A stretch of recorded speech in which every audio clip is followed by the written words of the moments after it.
А микрофон? Микрофон большой, микрофон. Ну, я сейчас его возьму немного.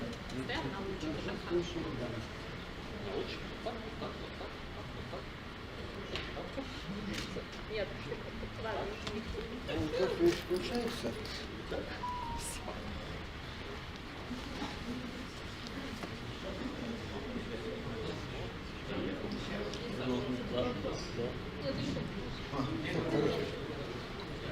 Okay, please, let us start our very evening craft session. Okay, the first talk by, you can read it here, by Kudenko, Status of Physics, Микрофон. T2K, whatever. Надо его ближе к фронту. Хорошо. Title you can see here, so we will please start.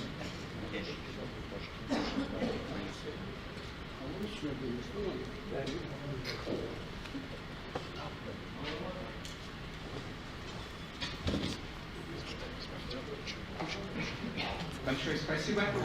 Вначале я скажу всего пару слов по-русски.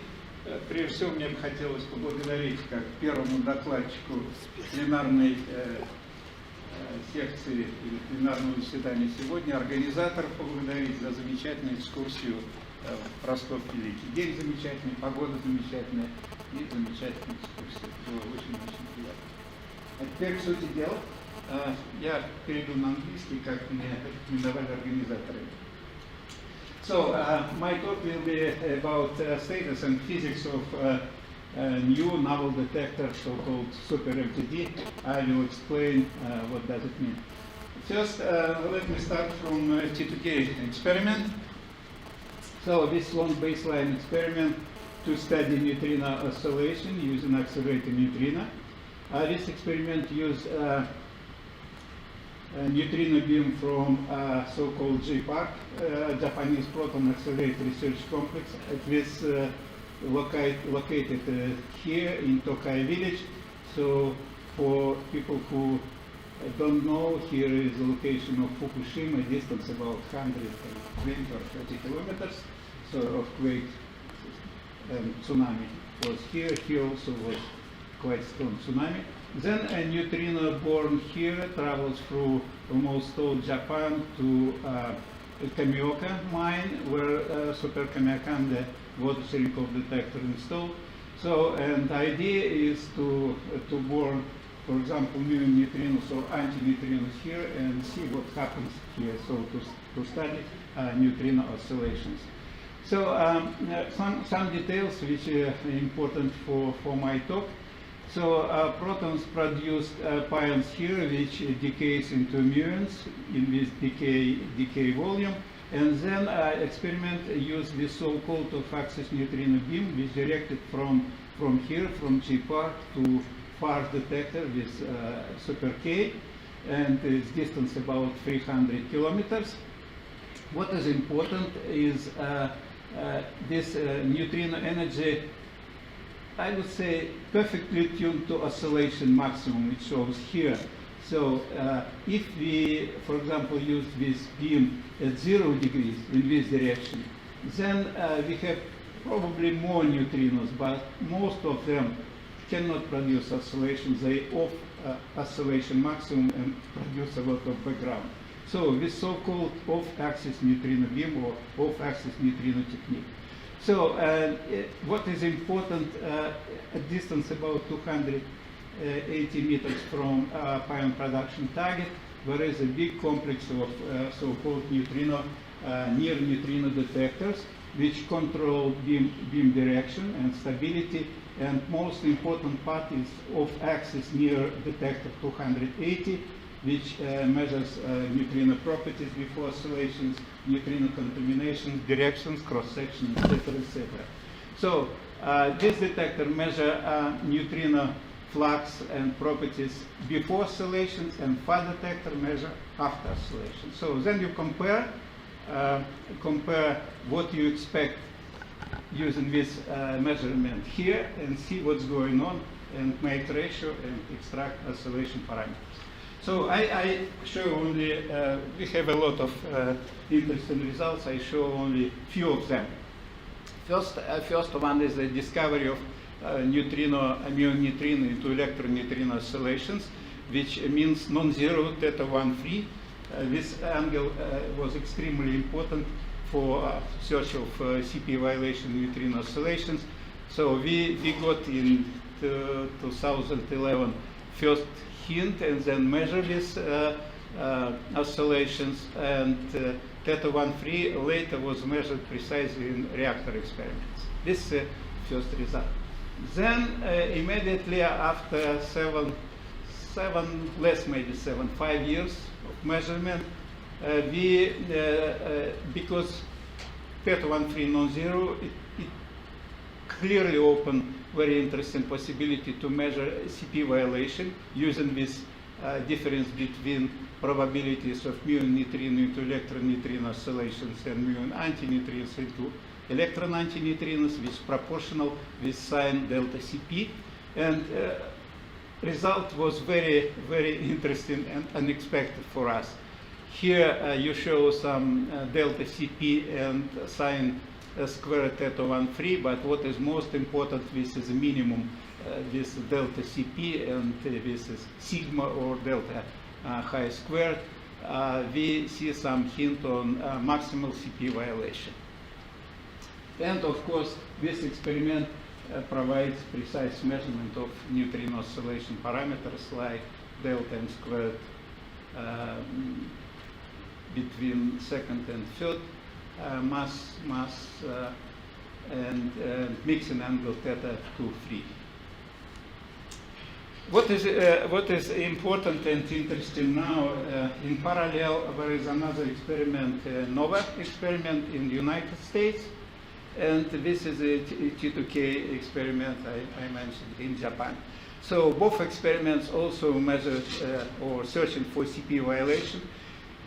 T2K see maximal CP violation, I would say hint maximal CP violation, while this NOVA experiment doesn't see this effect. Of course, there is some difference in between these experiments, but what is important, there is some not contradiction, but results are still not consistent, and it is now, I would say, big issue, oscillation physics, and of course we expected new data and new measurements will come soon, but at the moment, of course, both experiments prefer normal hierarchy of neutrino mass, but at the same time, T2K shows CP is violating, and NOVA doesn't see such effect. So I hope we will solve this issue, and if still will be such difference, it should be understood. Of course, now there are a lot of ideas, but maybe too early to discuss it. Okay,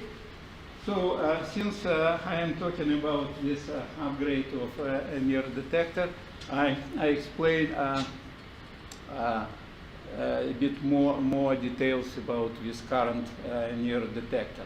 What is it now big problem for future? I will explain what is this problem.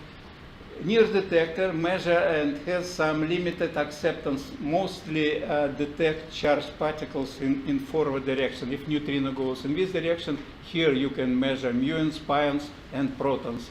In these directions and that direction, this acceptance is quite low and almost maybe zero in these normal directions.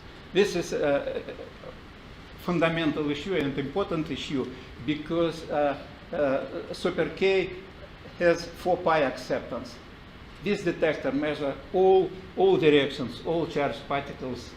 It doesn't depend in what directions they are moving in huge water detector. Second is quite high threshold, because when experiment proposed and we discussed this experiment, we assumed that theta 1 free is small, and mostly I would say idea was to detect particles in forward direction.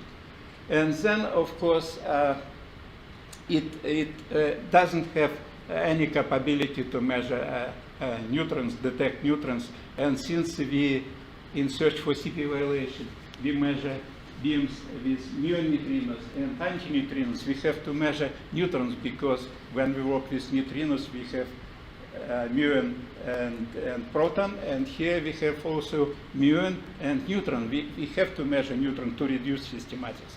That's, I would say, serious issues that limits our sensitivity and our systematic errors. How it works, how important this near detector. For example, if we have, for example, no detector, no near detector, of course we have to rely on Monte Carlo, and if Monte Carlo correct, we still have this level of systematic uncertainty or systematic error. Here it is appearance, and here is appearance. So this appearance on mu neutrinos, and this is appearance of electron neutrinos in detector. And this near detector extremely important. It reduced this systematic errors factor 3, and significantly increased sensitivity to experiment research for CP violation. Without it, just no way. For example, now, you know, this Hyper-K project is approved a few years ago. It's Hyper-Kamiokande experiment with huge Cherenkov detector. If Super-K has this total mass 50 kilotons, it will have, this Hyper-K will have 280 kilotons. And main goal of this experiment, search for CP violation, or discovery of CP violation. And experiment will use the same beam, but more intensive. Intensity will be increased by, say, 50%.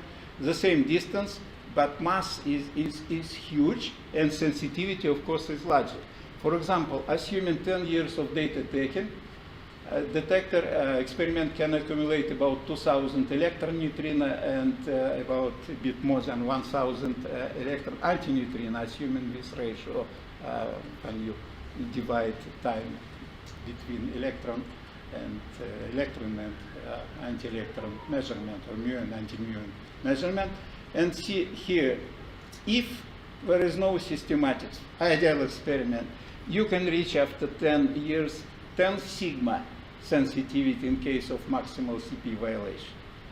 If, for example, current systematics about 5%, you see you can reach after 10 years only about 6 sigma, better than 5, but again it's getting quite dangerous. And if you improve to 3%, assuming now 5 or 6%, here it will be 3%, you significantly increase sensitivity.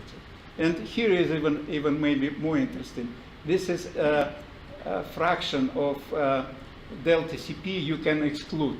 For example, 50%. Assume 50% of phase space of CP violating phase you can exclude. So it means if you don't improve systematics, you need to reach to exclude 50% about 10 years. But if you improve systematics, factor 2, assume here is 5% and here is 3%, you will need only 5 years.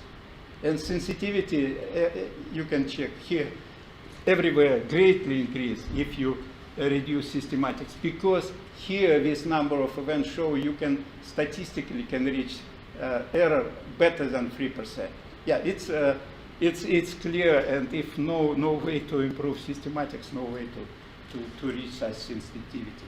This table shows some most important sources of contribution of systematics. If we use current near detector, you see here is, for example, flux 3%, some 2p2h shape on carbon 15%, final state interactions in nucleus 6.5%, and in near detector, new near detector, I explain you just in few moments, you can greatly improve each subsection or sub item. So already I just repeat what should be done. Of course, we have to reduce background, we have to provide electron gamma separation, reduce threshold, detect neutrons, and goal, of course, a level of 3% of systematics.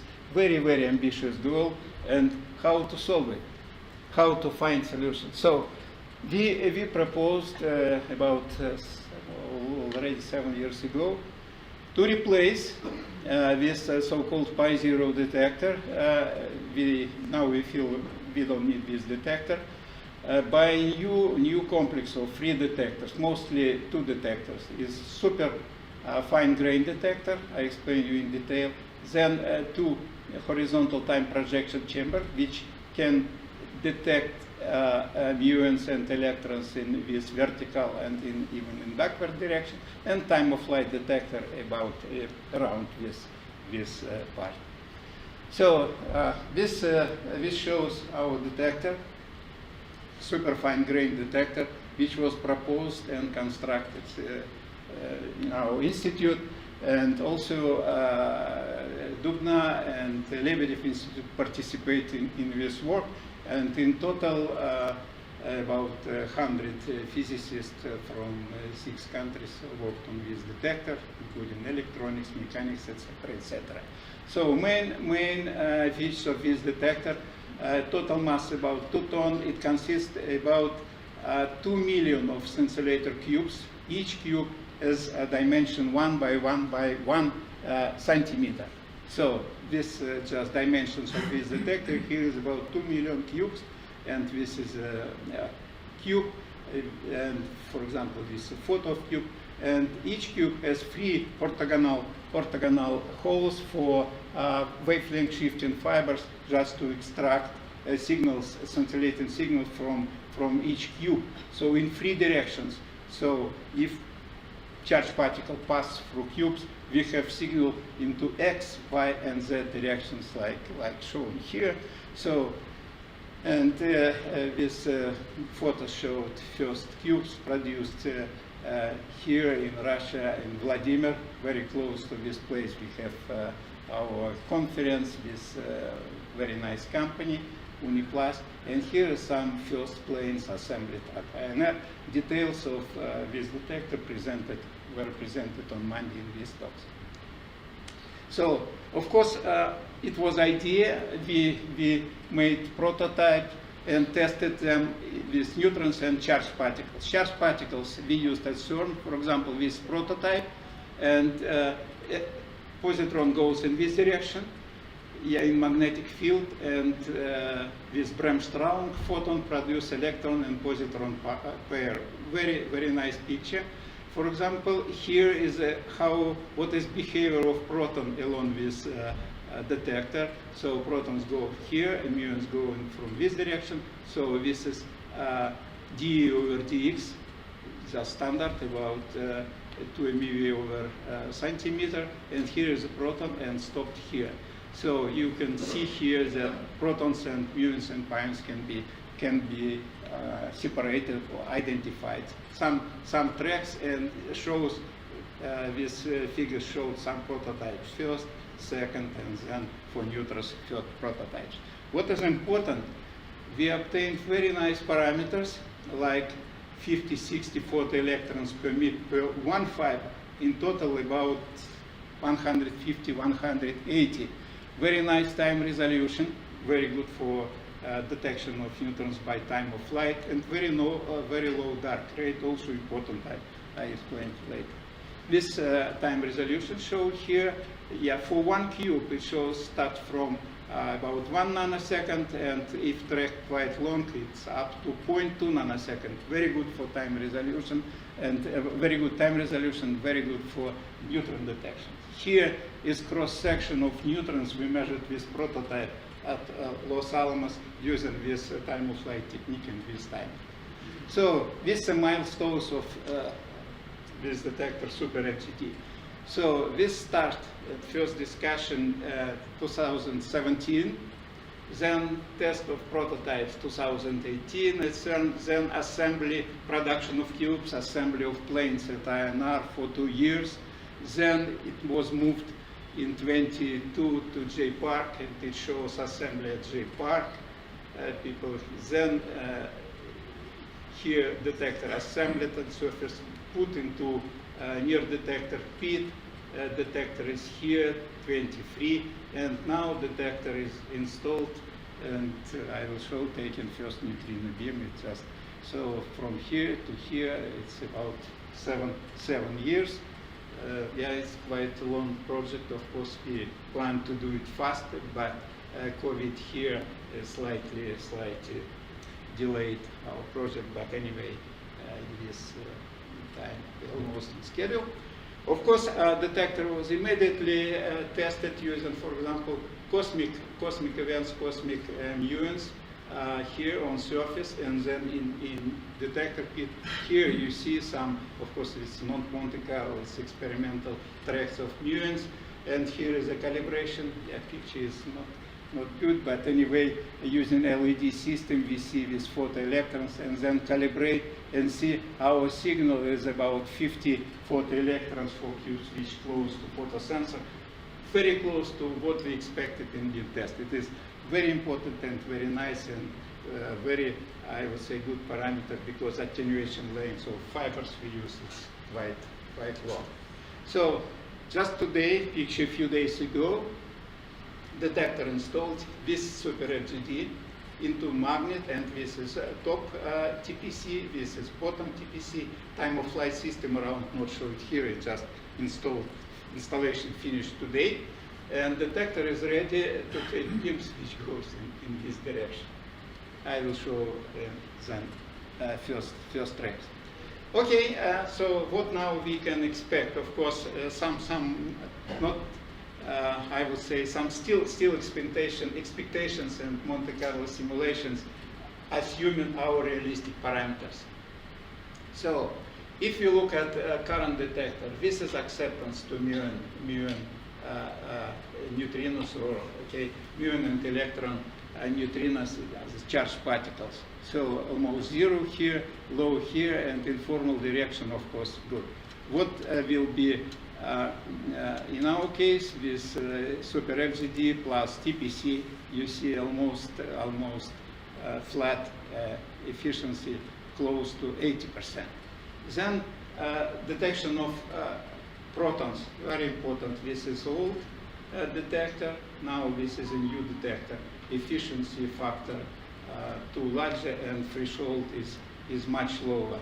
And of course neutrons, using time of flight. If neutrino interacts here, muon goes in this direction, neutron in this direction, you have timing from muon, and then time of flight here is neutron. You can measure neutron energy. Here is the efficiency of this detector.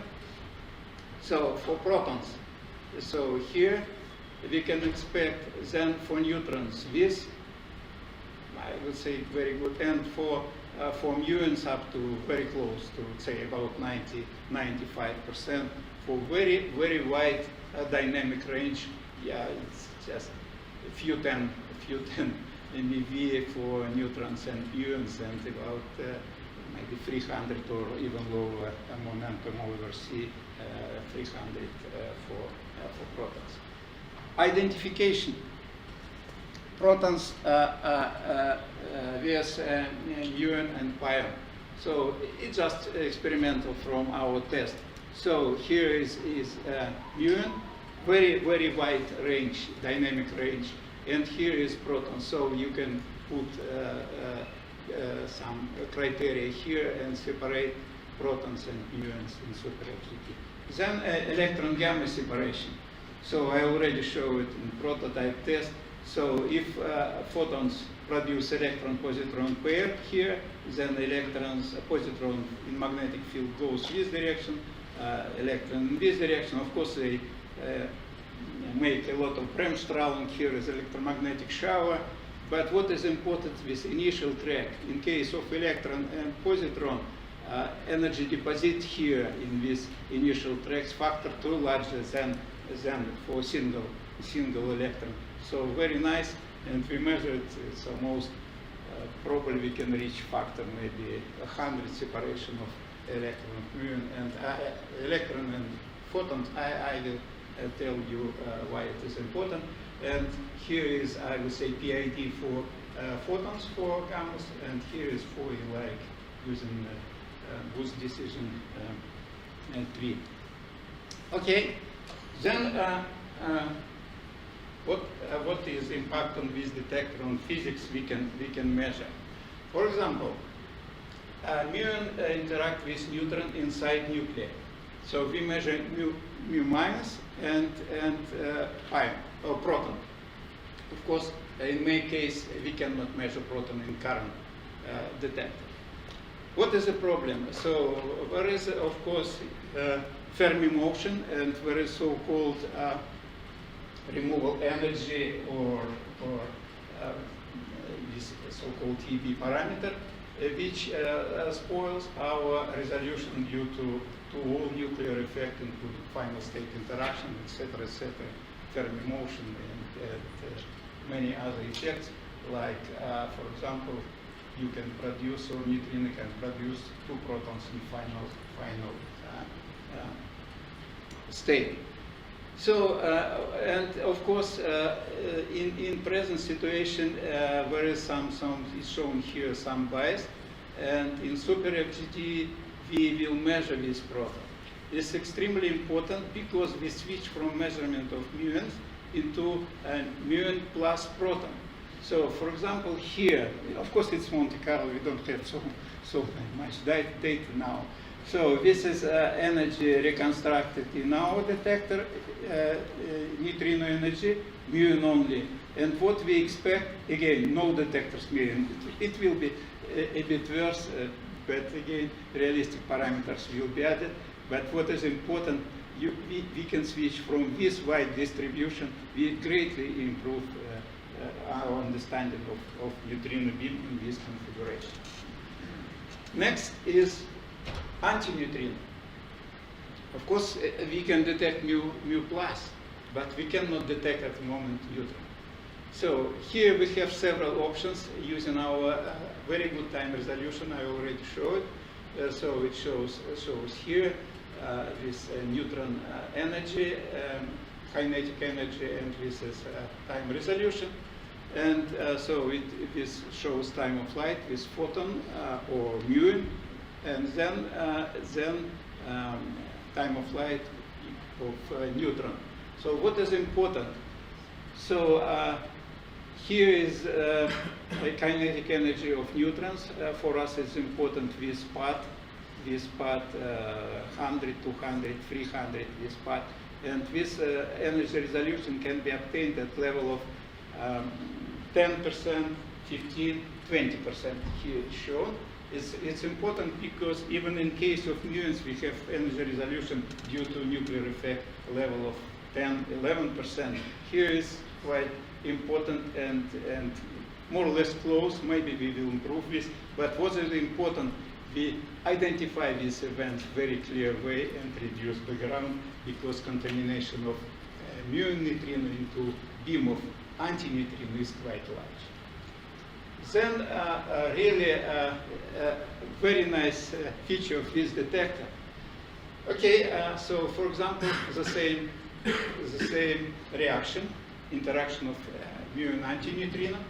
But idea is to use so-called transverse kinematic imbalance, which arise in nuclei due for Fermi motion, final state interaction, and T2H interaction, and pion absorption. If you have free proton, which is not nuclear, like here, this is, in our case, this is CH detector. In case of SuperK, it's H2 water, H2O. So we have hydrogen. Of course, factor 6 less than protons here, but anyway, significant amount of free protons. And then, in case of this measurement of these parameters and make projection on plane perpendicular to muon neutrino, so this direction of muon neutrino, we can select this imbalance at the level of 0. What does it mean? If we look at nuclei here, and here is delta CP, delta PT, so in protons we will see much smaller this balance. And if we cut here, we can Of course, we still have some contribution from carbon, but a lot of events from proton, and we can significantly improve, again, spectrum of neutrino using measurement on free proton. It's really very, very important. We try to avoid a nuclear effect and again improve our understanding of the beam and parameters before slash. Then let me come back to electron gamma separation. We measure, of course, electron neutrino, but at the same time we have a lot of photons in current detector. This is a white area. They should be removed, but current detector doesn't provide. Now, this of course Monte Carlo, we can clearly select photons and electrons, and this part probably will be completely or significantly reduced or completely removed, and then we can get almost clear electron neutrino events. It is extremely important because in our beam we have only about 1% of electron neutrinos, and of course we have to measure cross sections of these neutrinos, and photons provides a lot of troubles for us. If we kill photons as shown here in this new detector, SuperFGD, then we will be able to measure electron neutrino and electron anti-neutrino cross section and ratio, and it's extremely important for oscillation measurements because we measure oscillations of mu neutrino into electron neutrino, and in super K we will, in hyper K, we will measure electron neutrinos, and we have to know all this cross section. Of course, most importantly, the ratio between them. Then, also like a byproduct is sterile neutrinos. In near detector, we are looking for this deficit of electron neutrinos on short distance, 280 meters, and our published results shown here. And this plot shows some gallium allowed, reactor allowed, etc. And our limit, and what is important is the result of neutrino 4.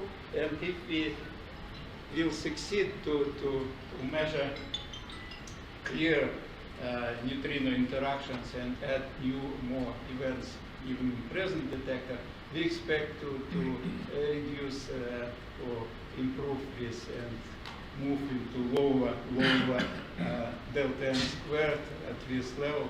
And of course, reactor experiments also worked in this direction by moving like that, but we move from top to bottom, and it will be interesting. We will see this effect more. Anyway, it's I would say background of byproduct physics, but anyway, it's also interesting.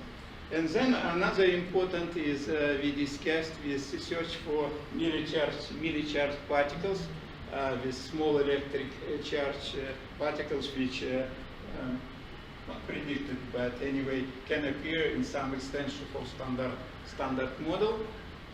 And since intense beam 30 GeV J-part produce a lot of raw omega phi mesons and phi 0, of course eta prime, and decays of these particles just very close to target can produce these milli-charged particles as vector mesons and also pseudoscalar mesons.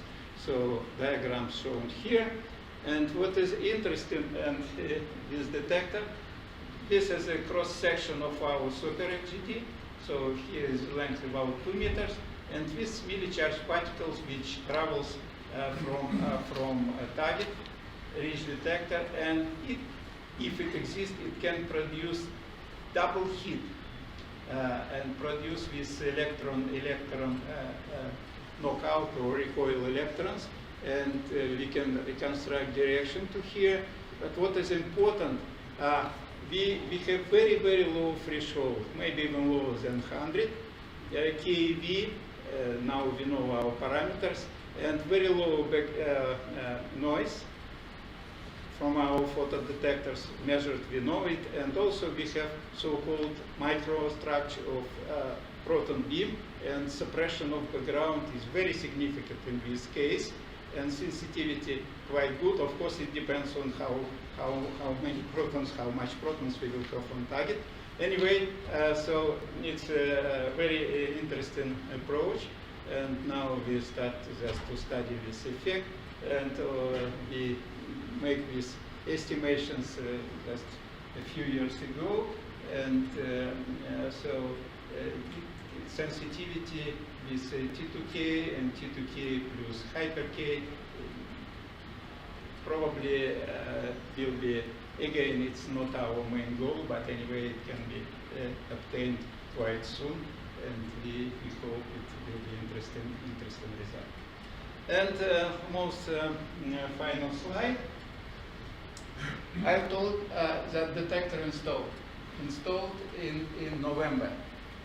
And now just all structure around SuperFGD also installed, all electronics in place. And here is just a good visualization or good example what some events I already tried to convince you that we can see. For example, this is SuperFGD. This is neutrino, muon neutrino beam.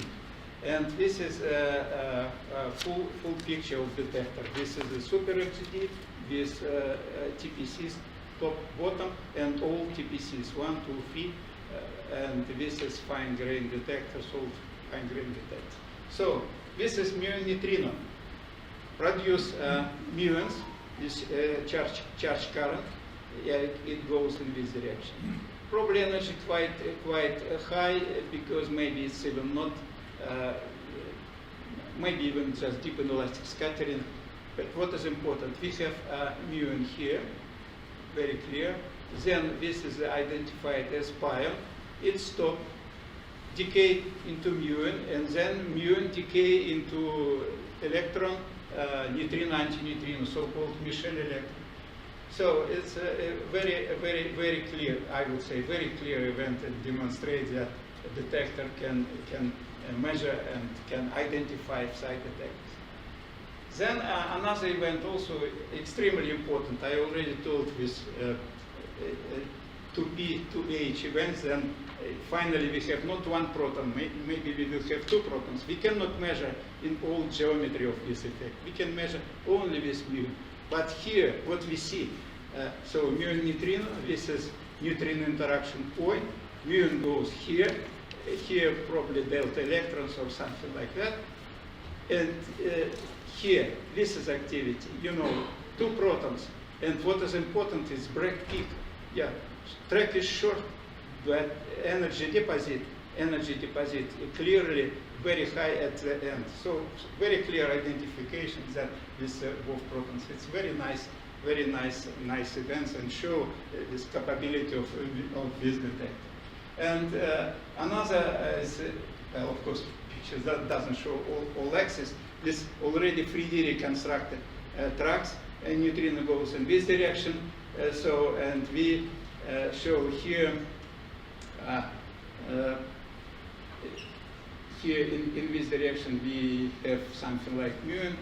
Here is a proton and pion, and of course not completely reconstructed, but it shows we can do, this is just projection, and here is 3D events. So detector is working, parameters as we expected, and just really collaboration, and all of us very excited, because next beam is just coming, and we start in early June collect new data with this detector and the T2K experiment. And let me conclude. I just repeat that reduction of systematics is now is crucial for CP evaluation search, or discovery, I would say.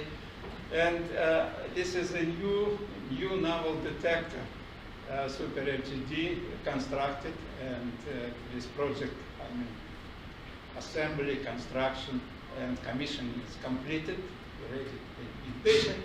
And so this detector now will serve as a central part of near detector for T2K experiment, and then in future for hyper K experiment, and it's very nice, very important. And of course, main goal is CP violation and search and measurement of oscillations, but also very rich neutrino interaction physics and also byproduct physics. And we already started to accumulate data in neutrino beam. Next month is extremely important and interesting for us. Thank you very much. Questions, please. Microphone.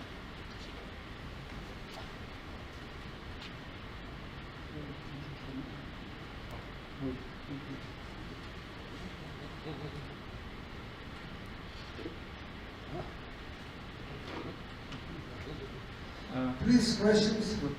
Yes, please. Microphone.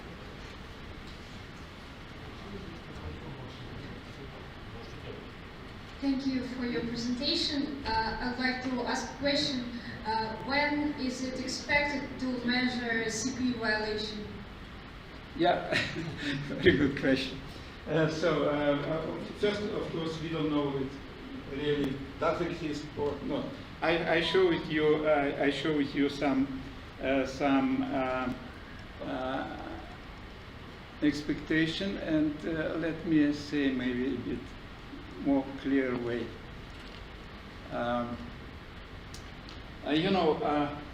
Now we have two running experiments, T2K and NOVA, and lifetime of these experiments are limited because there are two approved projects and construction of both are going on.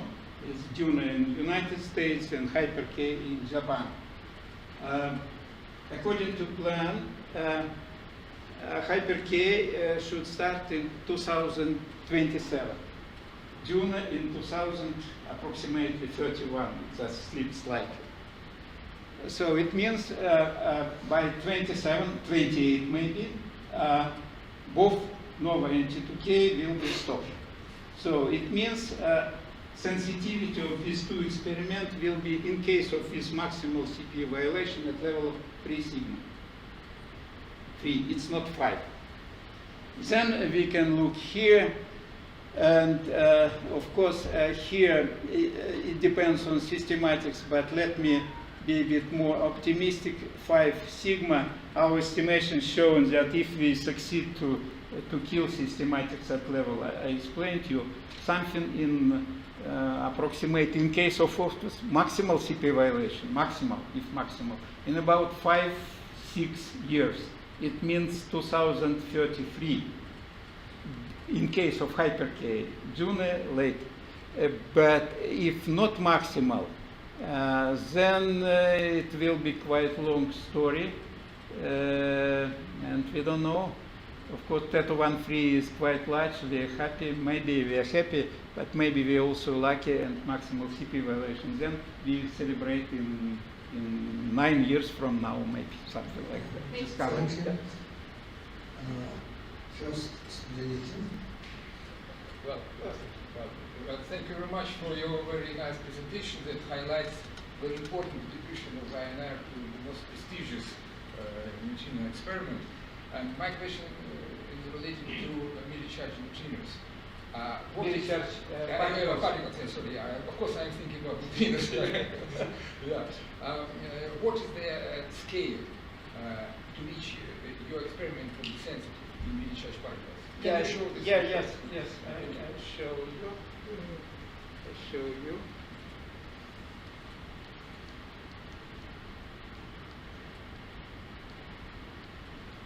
Yeah, here. Yeah, of course, picture is not perfect.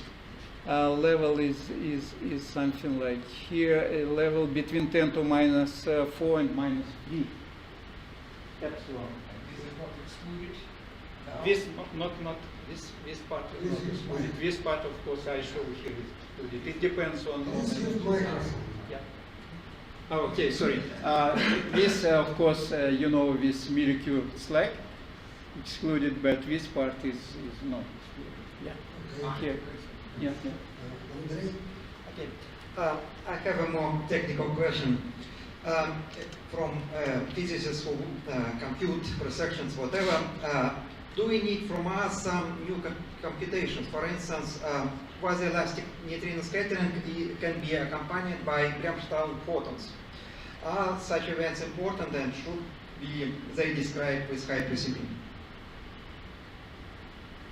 You know, this,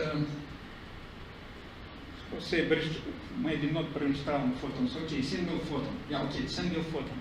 So most source of single photon, then neutrinos interact and produce inside nuclear delta isobar, which decays most decay mode with isobar into proton and pion. And about, well, I'm not sure, but anyway, upper limit, maybe new data, maybe is something at the level of 1% or less 1%. Yeah, you're right, photons. And yeah, it was our one of the serious worry when we planned experiment, because we thought that pi zeros, you can misidentify pi zeros as electron and photon as electron. Yeah, but theta-1,3 is much larger than we expected, and at the moment it's still not dominating factor. Yeah, we know about this, but it's not at the moment, but maybe in future. Yeah, yeah. Okay. Dmitry, yeah. One last question. Yeah. So you started with T2K, and now it's the experiment which used two detectors, nearby and far. Okay. So now you updated the nearby detector. Do you change the name of the experiment? Is it still T2K, or it's? I mean, look at the far detector. Okay, first it was Kamiokande, then Super K, then in the future it will be Hyper K. You still have T2K, or it should be some, like, I don't know, T2K too. Okay. Yeah. Yes. Okay, I understood. Before COVID in 19, we discussed, and it was sometimes written that T2K2, because upgrade of this detector.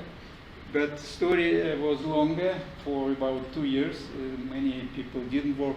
Fortunately, we succeeded to work. And we finally decided that T2K experiment will keep its name, because we know that 24, 25, 26, 27. So for this 4 years, maybe not worse to like. And then your name will be T2H. Still, I mean, at the moment, decision is keep name Hyper Kamiokande. Yeah, but I mean, this far, when it, I mean, this volume is still, I mean, it's an independent experiment, okay? Like, it still can measure, I don't know, solar neutrinos or atmospheric neutrinos, or search for proton decay or something like that. Jim, you touch very, I would say, complicated question, but I try to explain. Yeah, maybe it's important.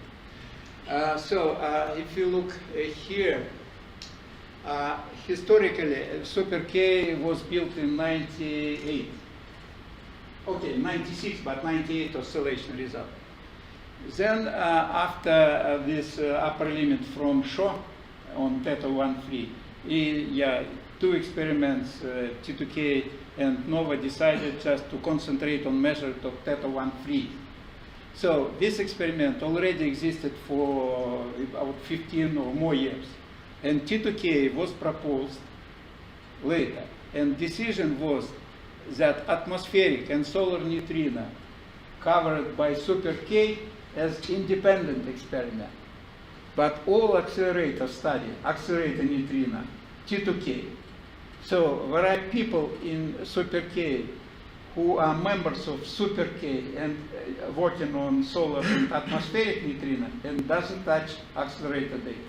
But here in T2K, people who are working on accelerator neutrino and don't touch solar. So two independent collaboration. But Hyper K approved much late. Then T2K and beam and near detector already exist. It was decided that it should be single collaboration. And name, it was hyper K, T2HK, you know it, but final decision is still keep single name hyper K, at least at the moment. Okay, Yeah. let us thank the speaker again. Thank you very much.